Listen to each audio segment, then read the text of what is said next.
existem então algumas unidades que são unidades usuais de potência. Lógico que a unidade que nós mais trabalhamos é a unidade no sistema internacional, certo? Então, no sistema internacional de unidades, vamos trabalhar com o watt.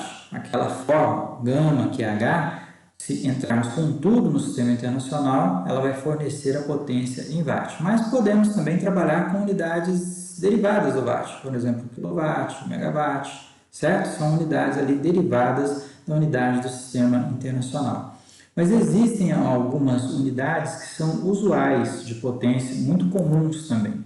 São as unidades inglesas e francesas. O HP, o horsepower, a unidade inglesa, e o cavalo-vapor francês, certo?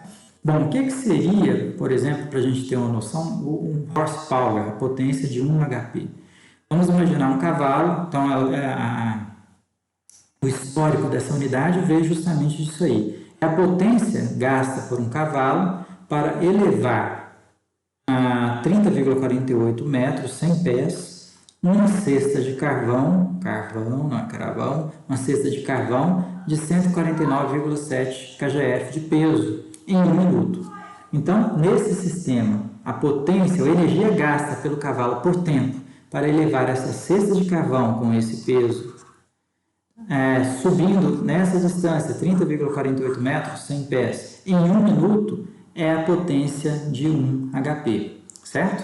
Então, essa unidade é uma unidade inglesa e por isso que veio aí o horsepower, por isso que o cavalo aparece aí. Parecido com a unidade francesa também, mas há uma certa diferença pequena entre as unidades HP e CV, certo? Então, o HP é igual a 745,7 watts e o CV é igual a 735,5 watts. O cavalo francês é um pouquinho mais fraco do que o cavalo inglês, conforme a gente pode ver aqui, certo? Então, conhecida a potência em watt, nós conseguimos, a partir dessas relações, aqui, fazer a conversão do valor de potência nas unidades HP e CV, que ainda são unidades muito usuais na prática, certo? No mercado, quando você vai comprar uma bomba, por exemplo, ainda são muito utilizadas as unidades HP e CV. Lógico que há uma tendência que essas unidades que não são do sistema internacionais, com o passar do tempo, elas entrem em desuso, certo? Mas ainda são unidades usuais na prática. Então, está aí a conversão entre elas. O que nós vamos fazer aqui, então, é um exercício de fixação, onde o nosso objetivo vai ser calcular a potência que a bomba fornece para o escoamento. Então, vamos abrir aqui o bloco de anotações para que a gente possa explicar o exercício para vocês.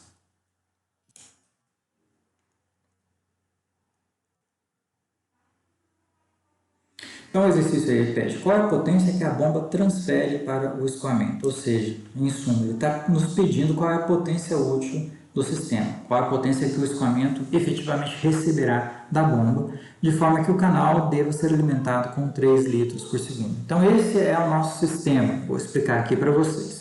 Temos um arranjo de uma bomba não afogada, uma bomba que está situada acima do nível de água no poço de sucção. Aqui nós temos os diferentes níveis, o nível de água no poço de sucção 604, estamos falando em cota altimétrica aqui, acima do nível médio do mar, certo? Então, a cota 604 acima do nível médio do mar. O nível do eixo do sistema de bombeamento 605, 1 metro acima do nível de água. E essa bomba ela vai retirar então a água do poço de sucção e veiculará essa água que em determinada posição será dividida em 2 tramos. Um tramo que conduzirá a água até um canal, que pode ser, por exemplo, um canal de irrigação, e é justamente esse canal que aparece no enunciado. O canal deve ser alimentado com 3 litros por segundo de água, certo? Então, 3 litros por segundo de água devem ser veiculados aqui para alimentar esse canal. O restante passa para alimentar o reservatório R. Então, a água bombeada, a vazão bombeada vai chegar num certo ponto D, um ponto de derivação, por isso que nós estamos chamando de D de derivação, onde ela será distribuída. Parte irá para o canal e a outra parte irá para o reservatório superior. Qual é a potência útil recebida pelo escoamento? Qual é a potência útil desse sistema? É isso que o exercício pede para a gente, certo? É um exercício, conforme a gente pode ver pela própria figura, onde nós temos que considerar algumas singularidades. Aqui, por exemplo, temos o crivo, logo acima a válvula de pé, para manter a tubulação de sucção sempre cheia de água. Vimos que isso é fundamental em bombas não afogadas, em arranjos não afogados de bomba como esse, desse nosso exercício, certo? Curvas, aqui temos uma redução gradual para fazer a transição do diâmetro da tubulação de sucção com o bocal de sucção da bomba. Aqui nesse triângulozinho aqui, ó, invertido, a gente tem um bocal de descarga da bomba, então veja que o diâmetro do bocal já é o próprio diâmetro da tubulação de recalque, então não tem essa peça que seria o alargamento gradual aqui. Mas temos uma válvula de retenção que é fundamental para proteger a bomba. Quando essa bomba desliga, a tendência da água na tubulação de recalque é descer e voltar para a bomba, girando o rotor no sentido contrário, podendo danificar a bomba. Tendo essa válvula de retenção aqui, imediatamente depois da bomba, essa válvula de retenção ela vai segurar a água na tubulação de recalque.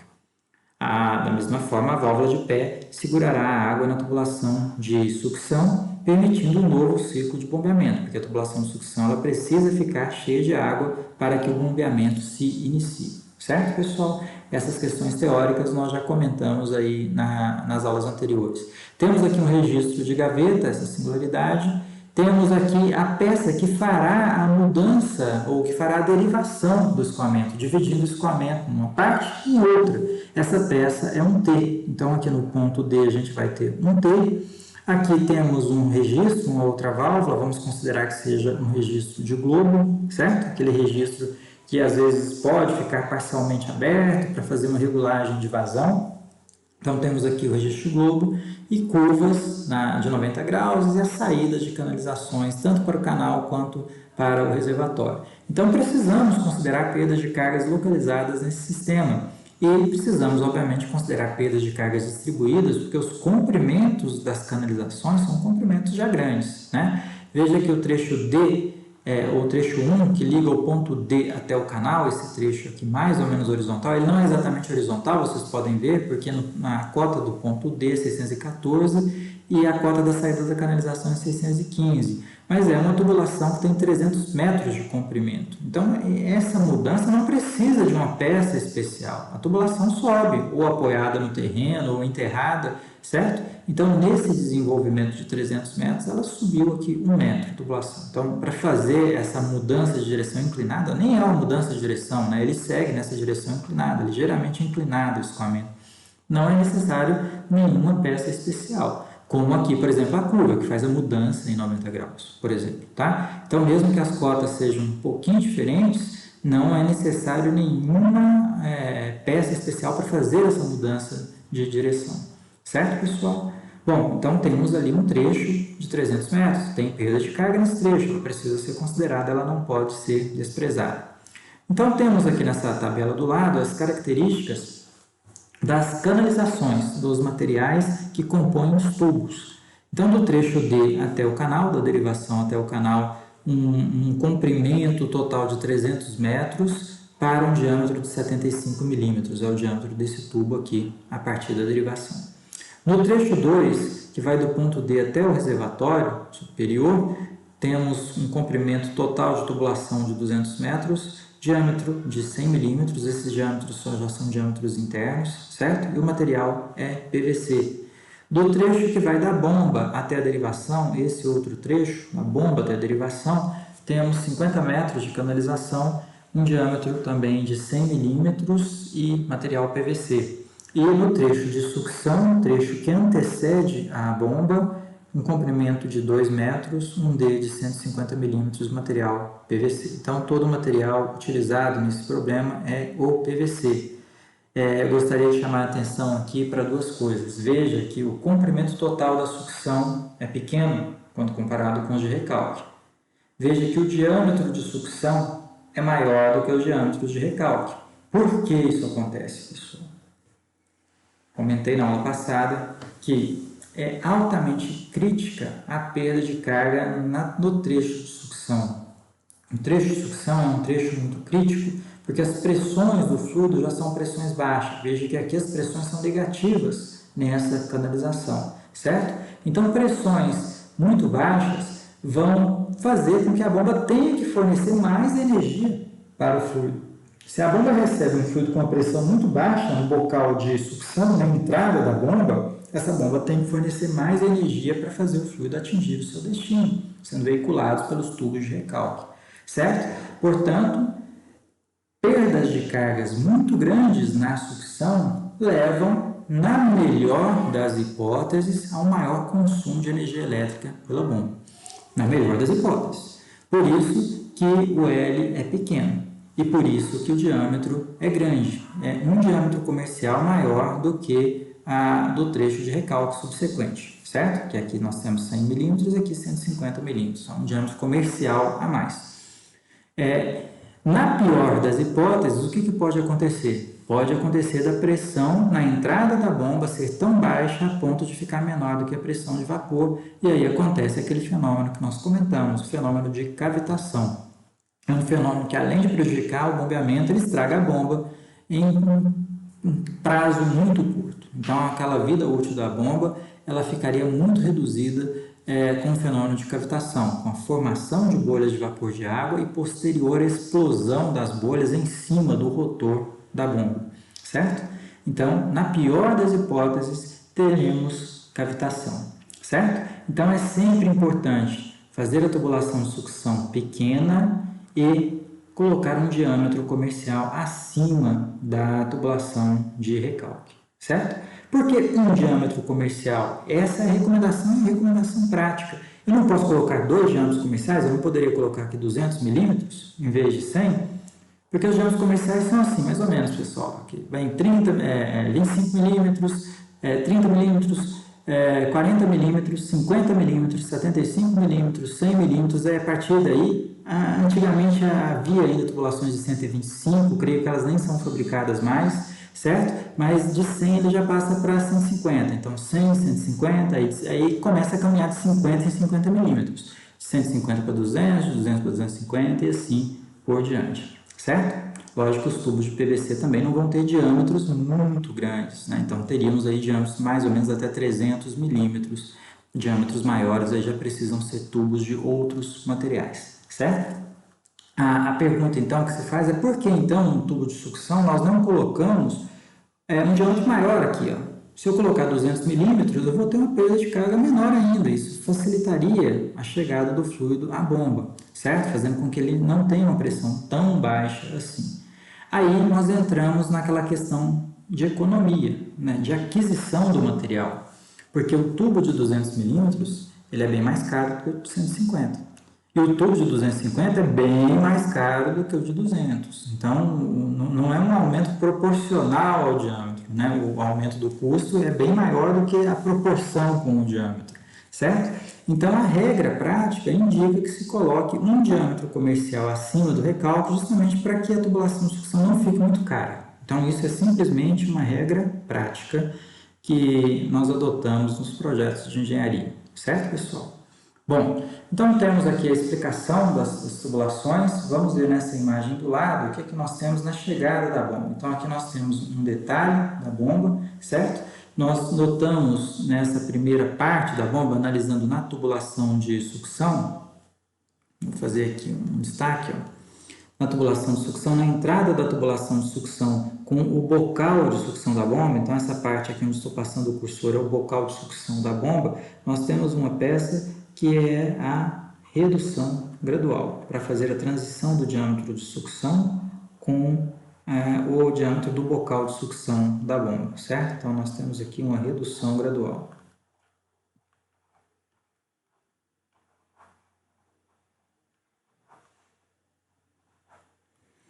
Bom, esse triângulo invertido, conforme eu falei, é o bocal de descarga da bomba. E veja que o seu diâmetro final coincide com o diâmetro da tubulação de recalque, tá? Então, nessa região da bomba, nós não vamos considerar a eventual ampliação ou alargamento gradual que possa ter ali, no sentido do escoamento, certo? Então, o escoamento aqui ele vem da tubulação de sucção, passa dentro da bomba e sai pela tubulação de recalque. Alguns sistemas têm um alargamento gradual aqui. Nosso sistema não tem, Porque o bocal de descarga da bomba tem o mesmo diâmetro da tubulação de sucção, certo? Então temos que ficar atentos aqui com a redução gradual que vai aparecer na tubulação de sucção, certo? Na tubulação de recalque não aparecerá o alargamento gradual. Enfim, precisamos conhecer as rugosidades dos materiais, rugosidades internas dos materiais que compõem esses tubos, né? Como nós temos aqui um único material, esse material é o PVC, a gente vai consultar aqui na tabela de rugosidade absoluta, em função do tipo de material, veja que o PVC está aqui em último, uma rugosidade de 0,0015, é um dos materiais mais lisos que se tem, é uma tubulação de plástico, né? Então 0,0015 milímetros é a rugosidade média aí das tubulações de PVC, certo? Precisamos verificar também coeficientes para se fazer o cálculo das perdas de cargas localizadas nas diferentes singularidades. Esse problema, nós vamos então resolver o cálculo da perda de carga localizada diferente do problema anterior. No problema anterior, nós calculamos a perda de carga localizada pelo coeficiente de perda de carga localizada, certo? Então, a perda de carga localizada lá no exercício anterior, em cada singularidade, era igual ao coeficiente de perda de carga vezes a carga cinética. Coeficiente de perda de carga localizada vezes a carga cinética. Agora, nós não vamos fazer isso, nós não vamos calcular a perda de carga dessa maneira, nós vamos utilizar o outro método de cálculo de perda de carga, que é o método de comprimentos equivalentes. Então, a perda de carga localizada numa singularidade, ela é calculada a partir da fórmula universal. Então, ela é igual ao fator desse elemento vezes o comprimento equivalente da singularidade, dividido pelo diâmetro, vezes v ao quadrado sobre 2g. Então, nós transformamos o problema de perda de carga localizada num problema de perda de carga distribuída, certo? Então, vai ser dessa maneira que nós calcularemos as perdas de cargas localizadas em cada uma das singularidades. Bom, feito isso, feito esses comentários iniciais, vamos partir para a solução do problema. E aí a gente bate o olho num problema como esse e às vezes a gente é tentado em querer resolver seguindo o caminho da água, o caminho que a água vai ser veiculada dentro do sistema. Portanto, começando do posto de sucção e sendo encaminhada aí pela tubulação de recalque, certo? Então, às vezes, a gente é muito tentado a começar do começo, começar lá do posto de sucção, mas não é uma boa dica, certo? Então, o que nós precisamos fazer? Bater o olho no problema e perguntar, existe algum trecho onde eu já tenha condições de calcular a velocidade média do escoamento? É a pergunta que se faz. Existe algum trecho onde eu já tenha condições de calcular a velocidade média do escoamento? Se existir, é por esse trecho que nós vamos começar a resolver o problema. Certo, pessoal? Veja que, por exemplo, na sucção, eu não tenho como calcular ainda a velocidade, porque eu não conheço a vazão bombeada.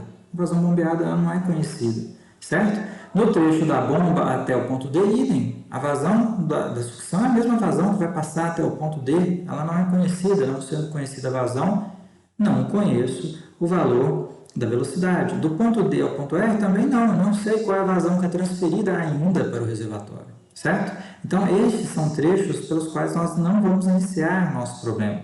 Nós vamos iniciar nosso problema pelo trecho onde a vazão é conhecida. E esse trecho é o trecho que interliga o ponto D ao canal. Nós sabemos que do ponto D até o canal precisa ser veiculada aqui uma vazão de 3 litros por segundo, conforme o enunciado do problema. É o que o canal precisa receber, certo? Então, vai ser justamente por esse trecho que estamos chamando de 1 que nós vamos começar a resolver o nosso problema, certo? Então, nós vamos fazer aqui uma análise do trecho 1. Vamos chamar esse aqui de trecho 1, o trecho que vai do ponto D até o canal. Justamente pelo fato de eu conhecer a vazão que é transportada nesse trecho, certo? Bom, pessoal, o grande objetivo nosso aqui no cálculo desse primeiro trecho, desse trecho 1, é obter um valor que possa amarrar a solução dos outros trechos, certo? Então, eu conheço a vazão, conheço a velocidade, vou calcular a perda de carga, mas o grande objetivo aqui no trecho 1 é descobrir o valor da pressão na derivação, certo? Então, conhecer o valor da pressão aqui na derivação, ou pelo menos a carga de pressão na derivação, vamos chamar aqui de PD sobre gama, o cálculo da carga de pressão na derivação é o grande objetivo dessa primeira análise do problema, no trecho 1. Então, quando calcularmos a pressão da derivação, essa pressão calculada ela vai amarrar os outros trechos de recalque. Ela vai amarrar o trecho 2, que vai até o reservatório, e vai amarrar o trecho 3, que vai até a bomba, porque a pressão é a mesma, certo? Então, a pressão PD ela será a mesma para o trecho 1, para o trecho 2 e para o trecho 3. Por isso que é tão importante que a gente determine a pressão na derivação nessa primeira análise, certo? Então, na análise do trecho 1, o nosso principal objetivo é o cálculo da pressão na derivação.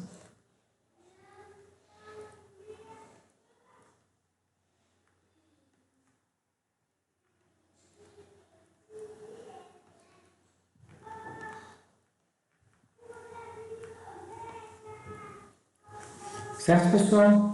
Bom, feito isso, vamos aqui dar um destaque nessas nossas diversas partes do nosso problema, né? Que vamos nos dedicar aqui ao trecho 1. Feito isso, nós vamos tentar montar uma sequência de cálculos aqui nesse trecho 1, certo? Por exemplo, a primeira coisa que vamos calcular vai ser a velocidade V no trecho 1. Então, tudo aqui está referindo-se ao trecho 1, tá? Então, não vou chamar de V1, V2, V3, não. Vou chamar de V. V é a velocidade referente ao trecho 1. É igual a vazão dividido pela área da tubulação. Lógico que o sistema de bombeamento é tudo conduto forçado, né? Então, aqui é a vazão dividido por π d ao quadrado sobre 4. Então, nós temos condições, conforme eu falei, de calcular rapidamente o valor da velocidade média do escoamento, certo?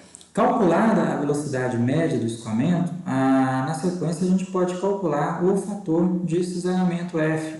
Esse fator de cisalhamento F, ele pode ser calculado por uma das três fórmulas empíricas que nós estudamos. Vamos aplicar aqui a fórmula de Suomi-Jain, por exemplo. Então, nós podemos calcular o F a 0,25 dividido pelo log de epsilon sobre d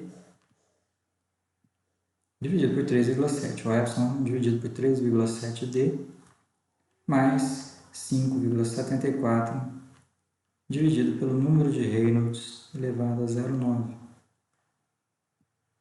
Fecha o log, tudo isso elevado ao quadrado, certo? Então, nós estamos utilizando aqui a fórmula de Suomi-Jain, mas poderíamos usar a Colebrook-White, poderíamos usar também a fórmula de Suomi, certo? Então, mais ou menos é essa sequência aqui, ó. Então, vamos calcular a velocidade V, vamos calcular, lógico, aqui também faltou o número de Reynolds, né? Que para escoamento em conduto forçado é igual à velocidade V, vezes a dimensão característica D, dividido pela viscosidade cinemática do fluido Ni, certo?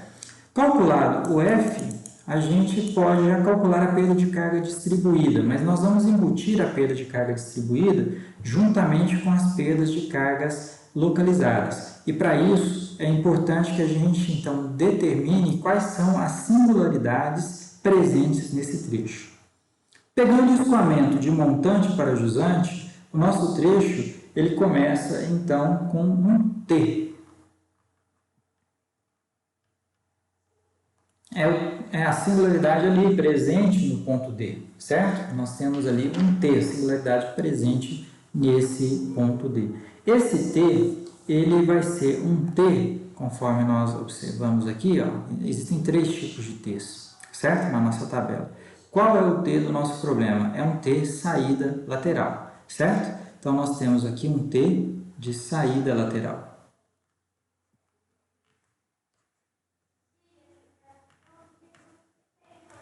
Nesse T de saída lateral, o comprimento equivalente dele, ele é 50 vezes o diâmetro, certo? Então, ele tem um comprimento de 50 vezes o diâmetro.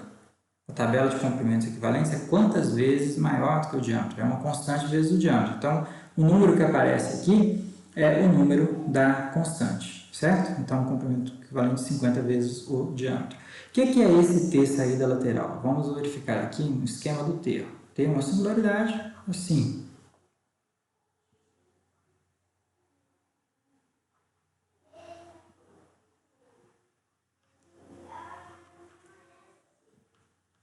Veja que aqui, ó, nesse trecho vertical que eu estou desenhando agora, o escoamento vem da bomba, certo? Então, o escoamento vem da bomba e vai para o trecho que nós estamos chamando de trecho 1, que é o trecho sob análise, certo? Então, esse aqui é todo o trecho 1 que nós estamos analisando.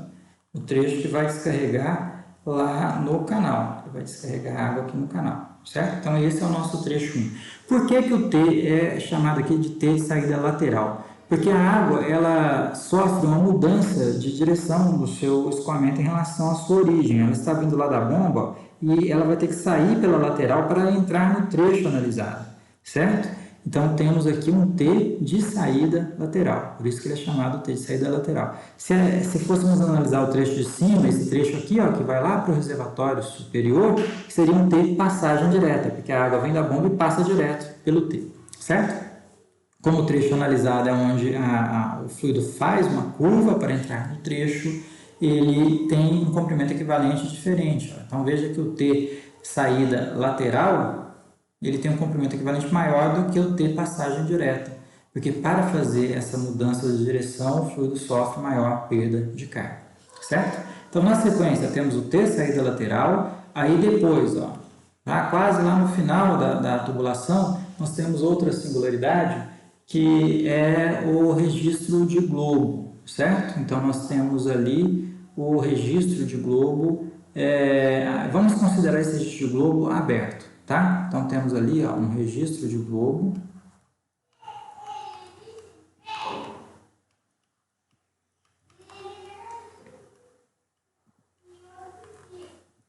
Vamos considerar que ele esteja, então, totalmente aberto.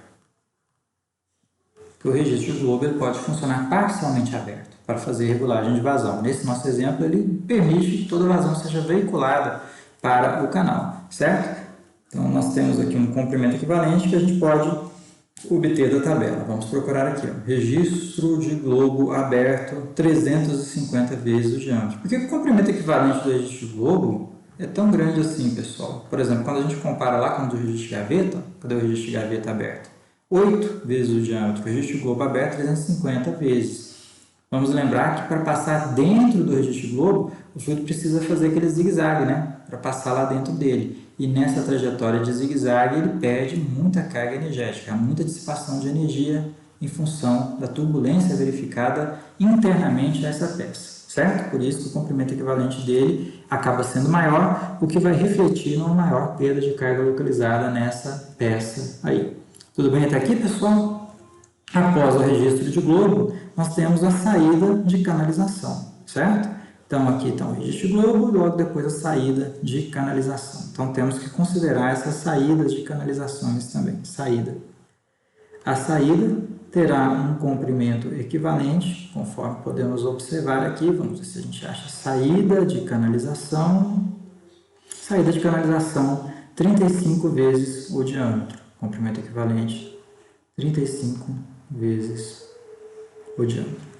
Tudo bem, pessoal? Então, são essas as singularidades que a gente tem nesse trecho.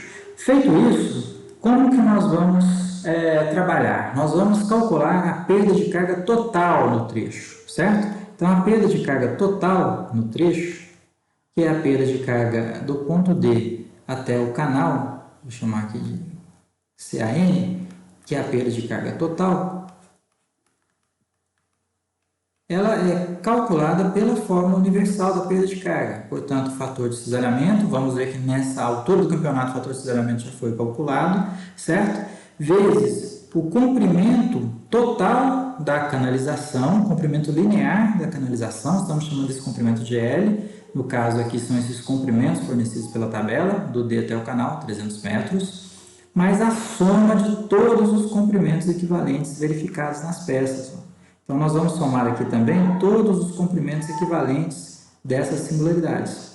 Vamos dividir pelo diâmetro do trecho, que é um diâmetro ali de 75 milímetros, e vamos multiplicar por V ao quadrado sobre 2G. Então veja que nós calculamos numa tacada só a perda de carga distribuída e a perda de carga localizada, embutindo tudo no cálculo da perda de carga total. O método de comprimentos equivalentes ele permite isso, embutir tudo numa tacada só, o cálculo de todas as perdas de carga, certo?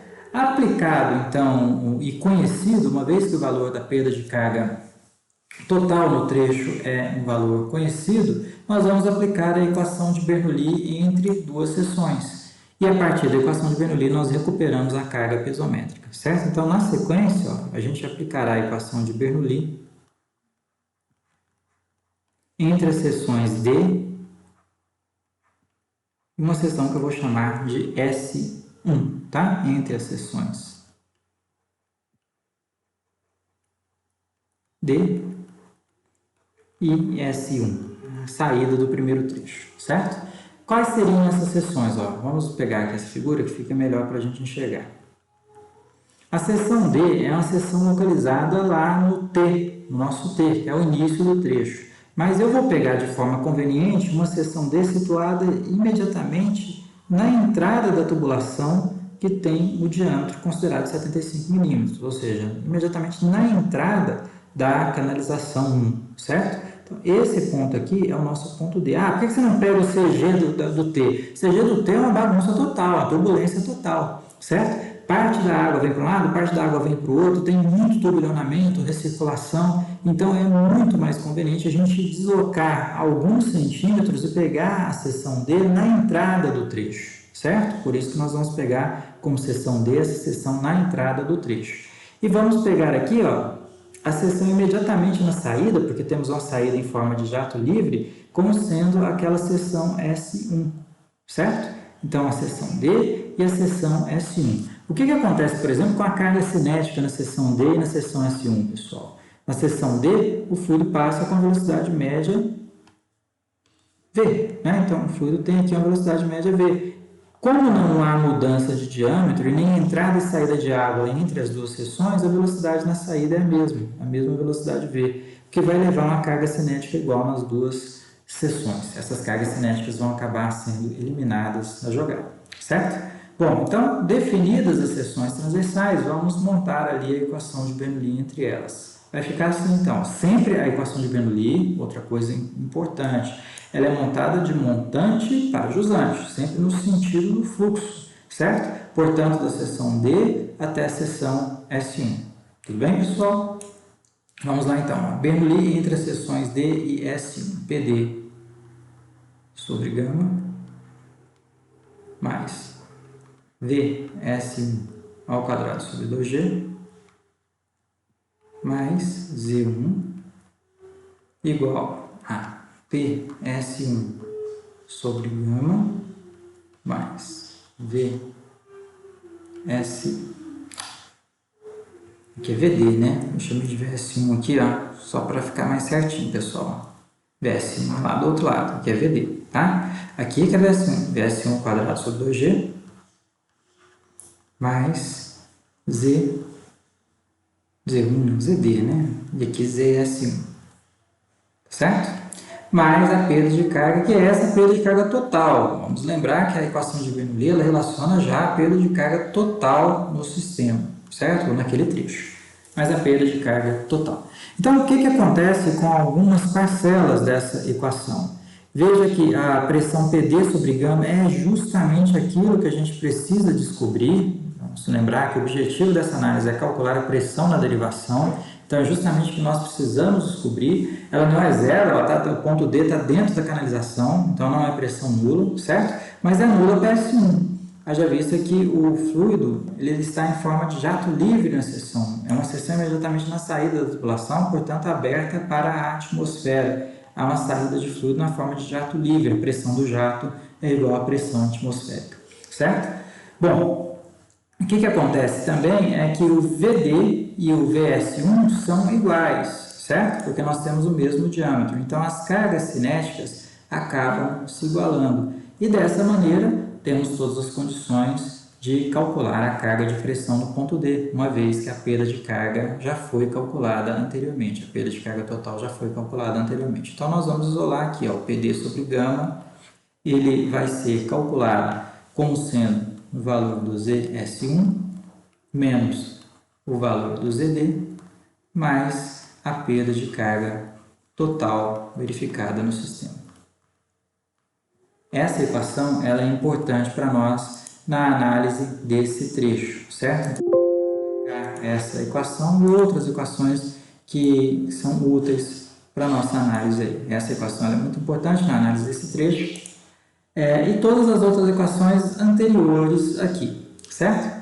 Nós precisamos de toda essa sequência para fazer ali o levantamento da carga de pressão no ponto D. O problema não termina aqui, nós resolvemos na realidade um quarto do problema, certo? Mas para que a gente não monte todo o problema e depois leve para o Excel, vamos resolver no Excel por partes. Então vamos resolver primeiro esse trecho, depois os trechos subsequentes. Então, com o equacionamento que nós montamos, nós vamos para a planilha do Excel e vamos organizar aqui uma planilha para fazer a solução do problema, certo? Então nós vamos analisar aqui o trecho 1 da derivação até o canal.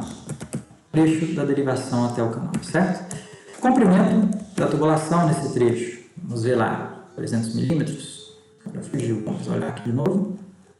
Comprimento desse trecho, derivação até o canal, 300 metros, né? E o diâmetro 75 milímetros. Então, ó, o comprimento é de 300 metros, o diâmetro em milímetros é um diâmetro de 75 milímetros.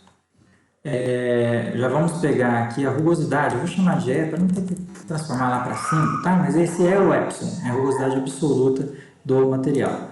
É PVC, a tubulação é PVC, então o material 0,0015 de rugosidade, 0,0015 milímetros de rugosidade, 0,0015 milímetros. Tudo bem até aqui, pessoal? Deixa eu melhorar o zoom aqui para vocês, para ficar melhor para ver, né?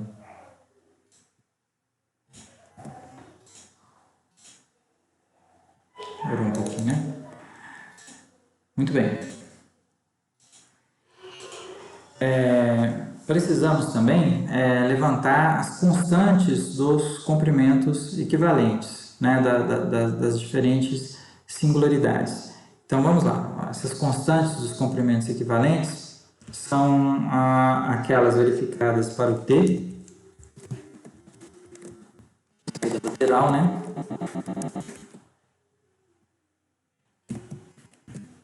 Deixa eu organizar aqui para ficar mais fácil, tá, pessoal? Então vamos escrever aqui assim, ó. Essa aqui seria a constante do comprimento equivalente. A constante do comprimento equivalente, aquele valor que multiplica o diâmetro da canalização, tá? E aqui já vamos pegar e calcular o comprimento equivalente dessa canalização em metros. Já vamos fazer dessa singularidade em metros. Então, vamos organizar isso aqui para a solução aqui do primeiro trecho, tá? Então, peça. Primeiro é o T, saída lateral.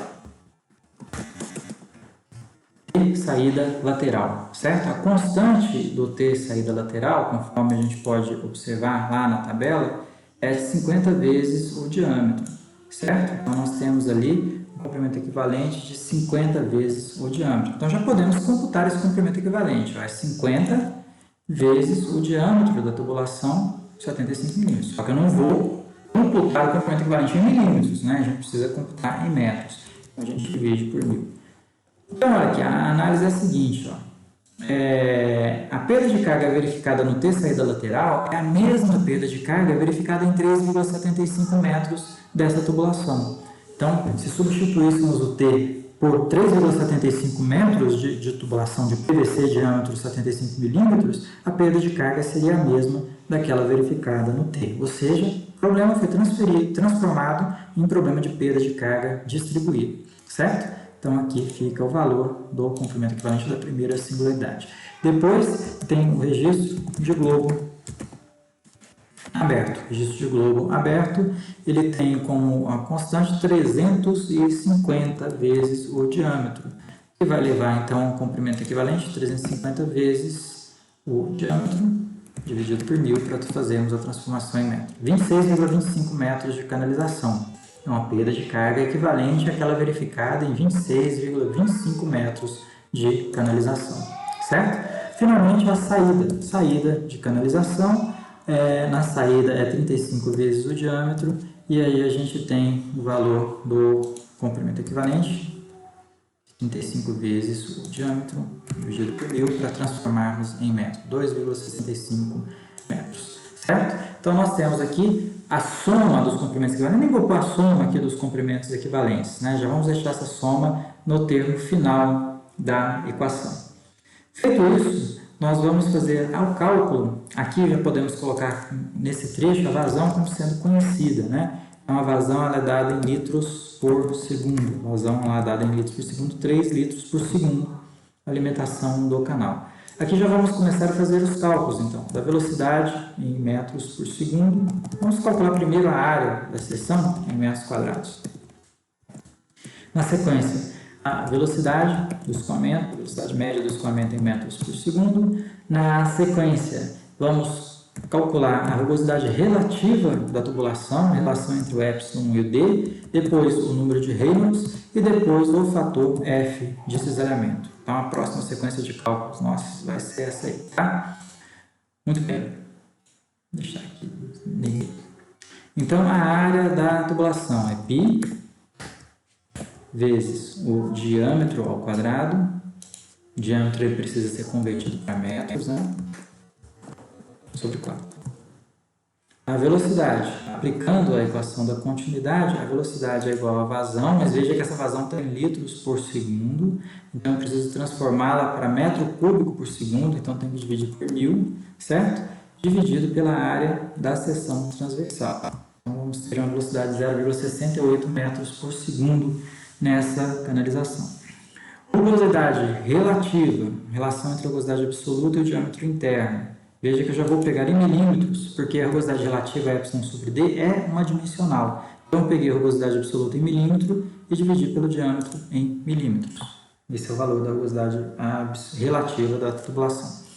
E o número de Reynolds. No caso de condutos forçados, é igual à velocidade média vezes o diâmetro, que funciona como dimensão característica, mas o diâmetro ele tem que estar em metros, dividido pela viscosidade cinemática do fluido, certo? A viscosidade cinemática do fluido, vamos considerar a água em temperatura ambiente. 1 vezes 10 a menos 6 metros quadrados por segundo. Faltou aqui fechar um parênteses. E temos ali um... Opa!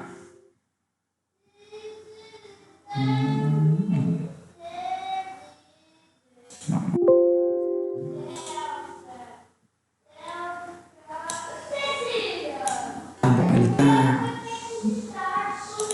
Ele está causando encrenca aqui comigo com 1e a menos 6, tá? Então, vamos logo dividir isso aqui por 10 elevado a menos 6, vai? 10 elevado a menos 6. Pronto, nós temos lá, então, o valor do número de Reynolds em quase 51.000, caracterizando, portanto, um escoamento turbulento. Tem dúvida até aqui, pessoal? Tá tranquilo?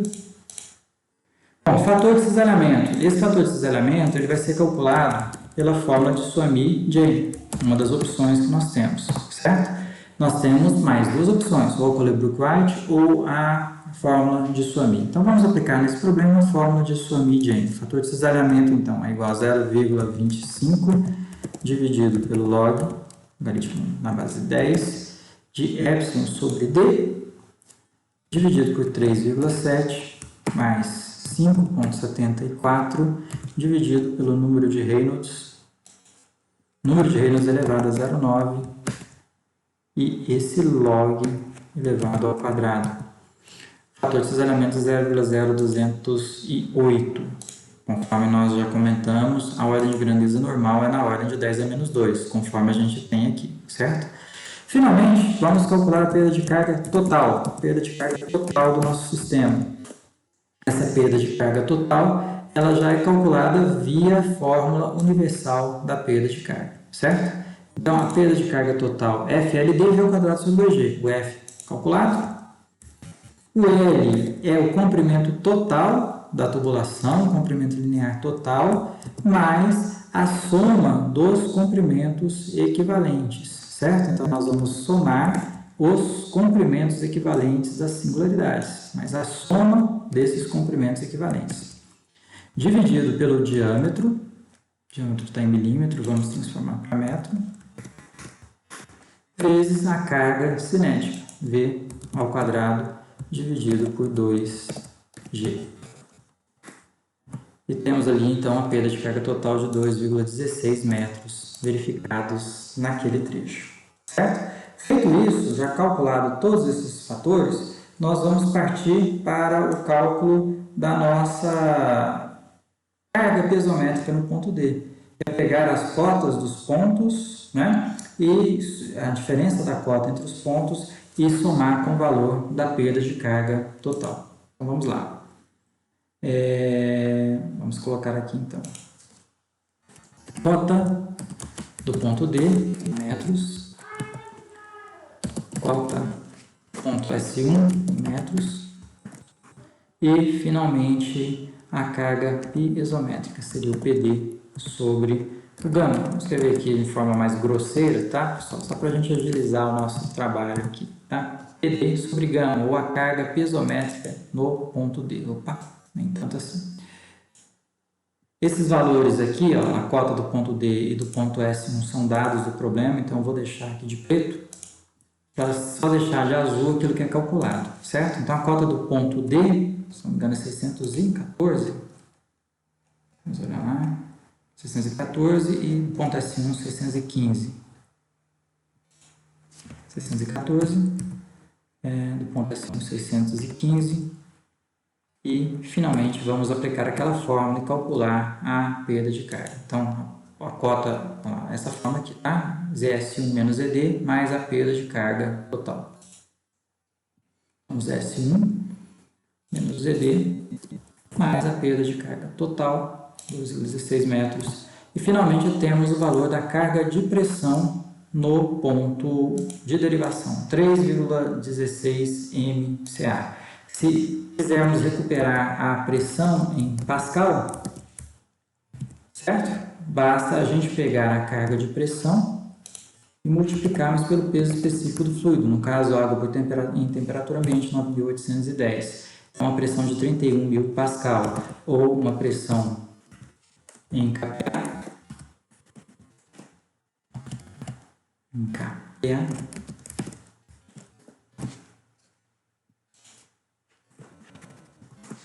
de 31 kPa, certo? Então, seria aí a pressão de 31 kPa. Mas o dado fundamental do nosso problema, que eu vou deixar destacado aqui até em alaranjado, é esse dado aqui, o valor da carga piezométrica no sistema, certo? É isso aqui que é fundamental que a gente tenha na análise do primeiro trecho, na análise do trecho 1.